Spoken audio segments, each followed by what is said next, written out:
Este poema está inspirado en unos versos de Gemma Fernández Martínez, que ella comenzaba con "Me guardo abril".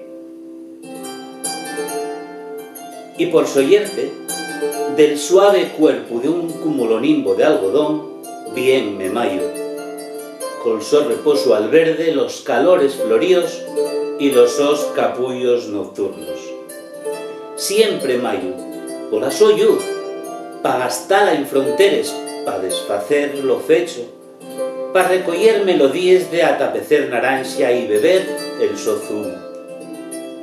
Porque llega mayo y apórtenles rises de les amigues que ya non tan, de los amigos que quieren volver, cruzando de nueves la yomba que ellos vio la espalda, pa verase a lo inimaginable. Siempre mayo pa guardar les míos botes, que les míos uñes recuerden el solín y la humedad de les llarimes asomada al muro la lleve el viento del norte pa siempre, mayo.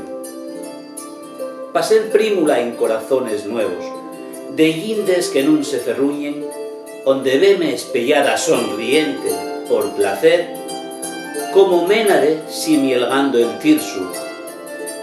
Bien me mayo directamente a la pituitaria, en sin pasar per acuruxaos caminos, nin necesidad de GPS.